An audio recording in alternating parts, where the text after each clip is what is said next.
सिद्धौर नगर पालिका अध्यक्ष के चुनाव में इस बार जीत उसकी ही होगी जिसके अपने निजी संबंध ज्यादा है। इसी कड़ी में सिद्धौर से मोहम्मद आरिफ ने चेयरमैन के लिए अपनी पत्नी को उतारा है।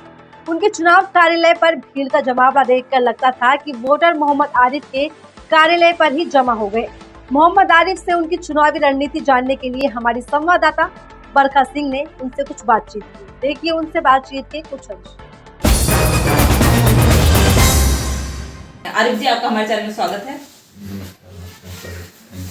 आरिफ जी, बताइए आपने राजनीति में कैसे कदम रखे? राजनीति में कदम रखने का हमारा मैम एक ही मकसद है, लोगों की सेवा करना जी। अपने नगर का विकास करना और राजनीति मकसद हमारा इसको बिजनेस बनाना नहीं है जी। हमारा सिर्फ एक मकसद है कि हम सेवा करें और इसी वजह से हम बराबर सेवा करते चले आ रहे हैं। इसी वजह से आज हमारे यहाँ जनता हमारे साथ खड़ी हुई है। इससे हमारा हौसला भी बढ़ता है, लोग हमारे साथ कंधा से कंधा जोड़ के चल रहे हैं। जो हम लोगों के साथ सेवा कर रहे थे उससे हमारा जज्बा और बढ़ रहा है कि अपने लोगों के लिए हमको और इससे ज्यादा मेहनत करनी है। अगर नगर वासियों ने मौका दिया, चेयरमैन प्रत्याशी अगर हमारी जीती तो जो कार्य करते थे सेवा के, उससे हम डबल ताकत से जो है अपने लोगों की सेवा करेंगे। जनता में तो मैंने देखा आपके लिए काफी प्रोत्साहित हैं लोग, काफी आपको प्रोत्साहित कर भी रहे हैं। और तो ये क्षेत्र में जो लोग हैं, ये क्या आपसे बहुत ज्यादा प्रेम भाव उनका ऐसे कैसे है? क्या आप बहुत ज्यादा सेवा इन लोग के लिए किए हैं? ये जनता निस्वार्थ प्रेम कर रही है, जिसके लिए मैं जितना शुक्रगुजार हूँ अपने सिद्धौर के नगर वासियों का उतना कम है। मैं जिंदगी भर अपने नगर के वासियों का ये एहसान नहीं उतार सकता हूँ। इलेक्शन में जीत या हार ये तो ऊपर वाले के हाथ में है, लेकिन मैं ये उपकार ये एहसान में कभी भुला नहीं सकता हूँ। आपने कोई रूपरेखा तैयार की है कि आप यदि चेयरमैन बनते हैं तो आप क्या क्या कार्य करवाएंगे अपने क्षेत्र में? देखिए, सबसे पहले तो हमारी समस्या है कि हमारे यहाँ जो कस्बे के अंदर की सड़क आपने देखी होगी, उसमें बहुत दिक्कत होती है। अगर दो गाड़ियां आ जाए अगल बगल तो जो क्रॉसिंग होने में और फिर जाम लग जाता है, बहुत बड़ी दिक्कत। कस्बे के बाहर का हिस्सा देखेंगे तो आपको लगेगा कि ये शहरी क्षेत्र है, और जैसे ही कस्बे के अंदर आएंगे आपको लगेगा कहीं देहात में हम आ गए।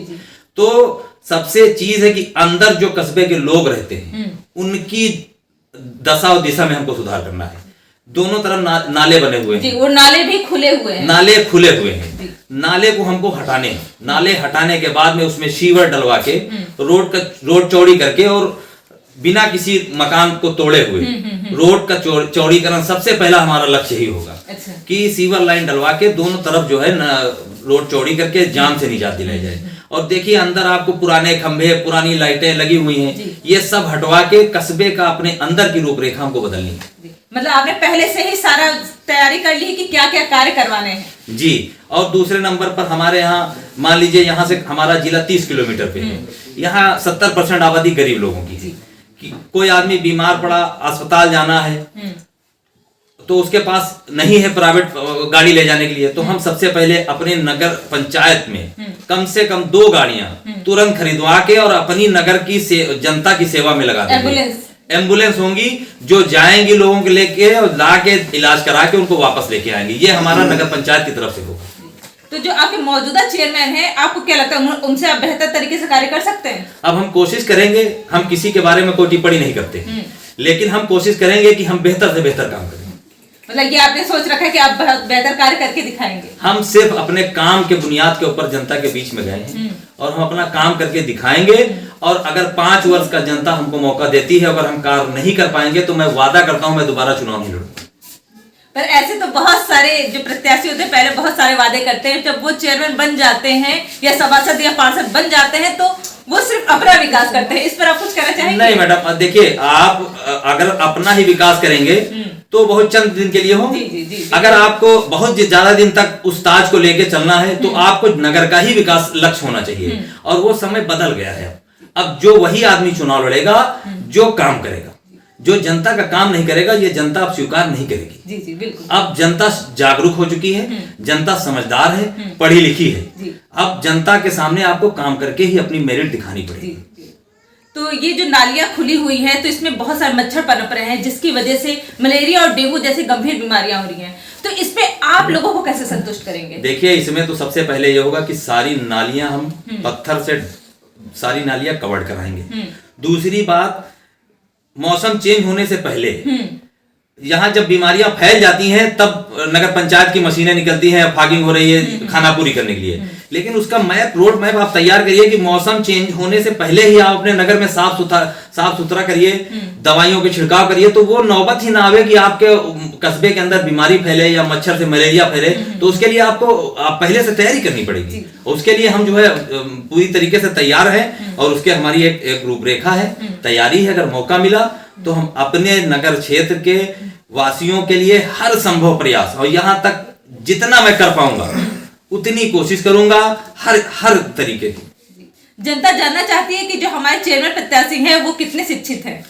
अब घरेलू महिला है, शिक्षित हैं, घरेलू महिला है। आप प्रतिनिधि के तौर पे आप कितने शिक्षित हैं? हम मैडम MA हैं, MA पास हैं और हम जो है मतलब पढ़ाई लिखाई और उसके बाद में सोशल वर्किंग कर रहे हैं, लोगों के बीच में रहते हैं, तो ऐसे कहीं भी कोई समस्या जो है आएगी नहीं। हम अपनी चेयरमैन अगर हमारी जीत जाती है तो उसको साथ में लेके जाएंगे, तो ऐसी कोई बाधा जो है वो शिक्षा की लेके जो है उनको नहीं आने देंगे। आपने MA किया है तो आप बहुत ही शिक्षित हैं, तो आपने क्या शिक्षा के क्षेत्र में कुछ सोच के रखा है? शिक्षा के क्षेत्र में मैडम जैसे हमारे यहाँ स्कूल है, प्राइमरी स्कूल है और भी स्कूल है, जो हमारे कस्बे के अंदर स्कूल है। अब उसके बारे में जब चेयरमैन जो भी चेयरमैन हो तो उसको चाहिए उन स्कूलों की दशा के बारे में, क्या क्या वहाँ पढ़ाई हो रही है, वहाँ बच्चों के लिए क्या व्यवस्थाएं हैं, ये भी तो हमारे नगर क्षेत्र का है मामला। तो हमने सोच रखा है कि इन स्कूलों में भी हम अच्छी से अच्छी व्यवस्था करवाएंगे। वो हमने अगर नगर क्षेत्र से फंड से व्यवस्था हुई तो वहां से करवाएंगे, वहाँ कैसी शिक्षा दी जा रही है, कैसी गुणवत्ता है, उसके बारे में भी हम मॉनिटरिंग करेंगे, क्योंकि हमारे ही नगर के तो बच्चे वहां पढ़ेंगे। तो उसके लिए भी हमारे पास प्लान है। तो महिलाओं के लिए भी कुछ सोच रखा होगा? महिलाओं के लिए देखिए सबसे पहले मेन चीज तो ये है कि महिला हमारे यहाँ की मतलब जैसे महिलाएं हैं हमारी, उनको इलाज है या बच्चों का मतलब पालन पोषण करने में या इस तरीके की कोई दिक्कत होती है तो हमने कहा ना कि एम्बुलेंस वगैरह ये और यहाँ पर शौचालय की भी दिक्कत है, सुनने में आया है। नहीं, शौचालय तो बने हुए हैं लेकिन बंद पड़े हुए हैं। वो बंद पड़े हुए हैं, उसका कोई उपयोग नहीं है। हाँ, तो उसको जो है उनकी दशा देखना है कि कैसे हैं, किस हालत में है। तो वही तो महिलाओं के लिए सबसे मेन चीज है कि घर में महिलाएं शौचालय के लिए बाहर न जाएं, घर के अंदर करें। तो उसमें जो है उसको अगर मौका मिलता है तो उनकी दिशा जो है दशा सुधारी जाएगी और वो सारे शौचालय खोले जाएंगे।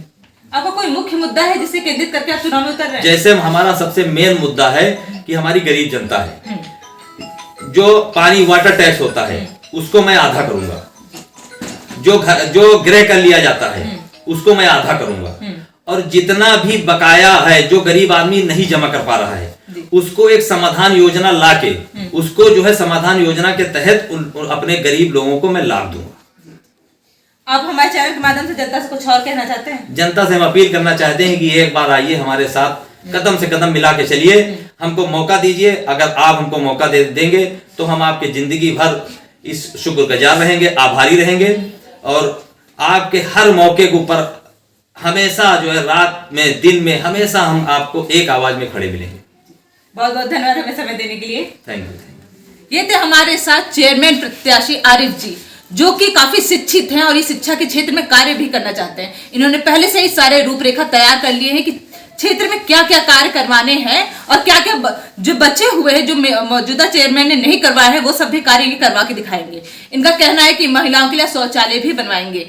अब देखने वाली बात ये होती है कि ये अपने बातों पे कितने खरे उतरते हैं, ये जनता की उम्मीदों पे खरे उतरते हैं या नहीं। शिक्षित और कारोबारी मोहम्मद आरिफ कहते हैं कि जीत गए तो जनता के बिना भेदभाव किए काम किए जाएंगे। नगर में बंद पड़े शौचालय खुलवाए जाएंगे ताकि कोई भी महिला शौच के लिए बाहर न जा सके। तो अब देखना यह है कि क्या जनता मोहम्मद आरिफ का साथ देगी। एम न्यूज़ साथ सच का।